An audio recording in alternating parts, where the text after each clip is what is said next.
देशाच्या स्वातंत्र्य लढ्यात निर्णायक ठरलेल्या ऑगस्ट क्रांती दिनानिमित्त ठाणे शहर काँग्रेसच्या वतीने स्वातंत्र्य सैनिक आणि हुतात्म्यांना अभिवादन करण्यात आले।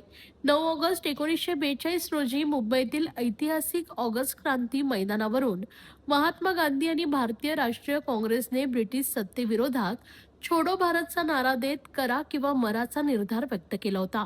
त्या ऐतिहासिक लढ्याची प्रेरणा घेऊन आज देशाची लोकशाही, संविधान आणि सामाजिक एकोपा अधिक मजबूत करण्याचा संकल्प करण्यात आला।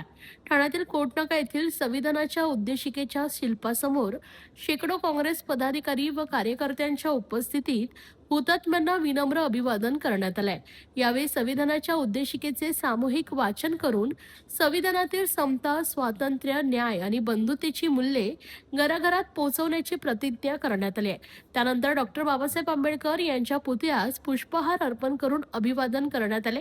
यावेळी ठाणे काँग्रेसचे अध्यक्ष राहुल पिंगळे, खासदार कुमार केतकर, ज्येष्ठ नेते सुभाष कानडे, प्रदेश पदाधिकारी डॉक्टर गजानन देसाई, राजेश जाधव, मोहन तिवारी, प्रदेश सदस्य भालचंद्र महाडिक, मिलिंद खराडे, निशिकांत कोळी, धर्मराज्याचे राजन राजे, ॲडव्होकेट प्रभाकर थोरात, महेंद्र म्हात्रे, सेवा दलाचे रवींद्र कोळी यांच्यासह ब्लॉक अध्यक्ष, युवक काँग्रेस, महिला आणि सर्व स्तरातील पदाधिकारी आणि कार्यकर्ते मोठ्या संख्येने उपस्थित होते। आज ऑगस्ट क्रांती दिन 1942 साली आजच्याच दिवशी काँग्रेसच्या अधिवेशनामध्ये छोडो भारतची हाक महात्मा गांधींनी दिलेली होती आणि करेंगे या मरेंगे या क्रांतीची ठिणगी पडल्यानंतर अभूतपूर्व असा स्वातंत्र्य लढा या देशामध्ये उभा राहिला आणि या देशाला स्वातंत्र्य मिळालं। या स्वातंत्र्य लढ्यामध्ये अनेक जण शहीद झाले। या शहीदांना आज आम्ही या ठिकाणी श्रद्धांजली अर्पण केली आणि संविधानाच्या उद्देशिकेचं आम्ही या ठिकाणी वाचन केलं। संविधानाची उद्देशिका म्हणजे या संविधानाचा आत्मा आहे आणि जशा पद्धतीचं वातावरण तुम्ही बघताय की या देशामध्ये आहे की लोकशाहीवरती कशा पद्धतीने घातला जातो आहे किंवा संविधान विरोधी कामं कशा पद्धतीने होत आहेत, अभिव्यक्ती स्वातंत्र्याचा अधिकार या ठिकाणी काढून घेतला जातो आहे।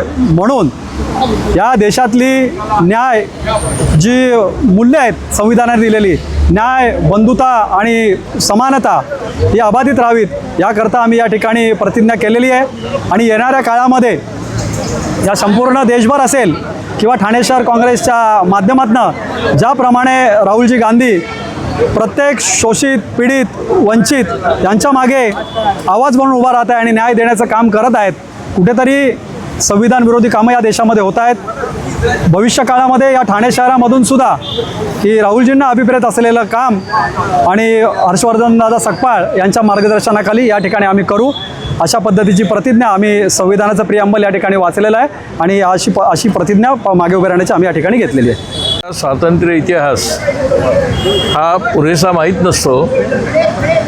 42 साली नक्की काय झालं, चलेजावरची पार्श्वभूमी काय होती आणि अटक झाली 9 ऑगस्टला या सर्व पुढाऱ्यांना आणि त्याच्यानंतर 3 ते 4 वर्ष हे लोक तुरुंगात होते।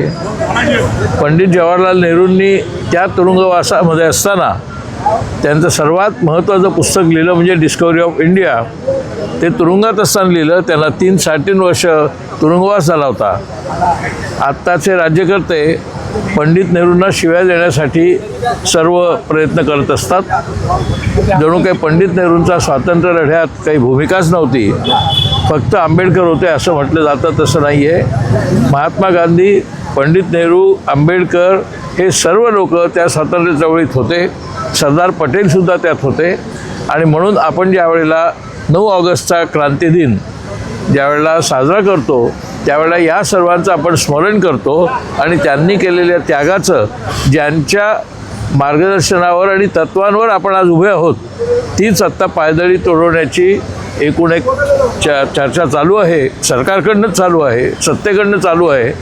त्याला आव्हान देण्यासाठी आम्ही आज हे प्रिअम्बल हे वाचलं आणि ते आव्हान आम्ही पूर्ण करू।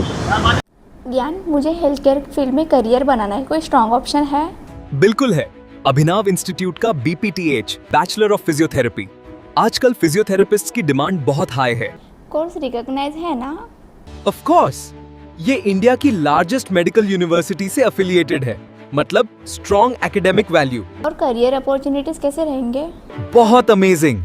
Hospitals, sports clinics, rehab centres और इवन इंटरनेशनल अपॉर्चुनिटीज भी। और सबसे इम्पोर्टेंट प्लेसमेंट सपोर्ट मिलेगा? बिल्कुल। एक्सपीरियंस्ड फैकल्टीज और प्लेसमेंट गाइडेंस के साथ स्ट्रॉन्ग करियर सपोर्ट मिलता है। Sounds perfect. मैं आज ही अभिनव इंस्टीट्यूट के BPTH कोर्स के लिए अप्लाई करूंगी। तो वेट किस बात का? BPTH एडमिशंस ओपन है, लिमिटेड सीट्स। अभी अप्लाई करो अभिनव इंस्टीट्यूट में।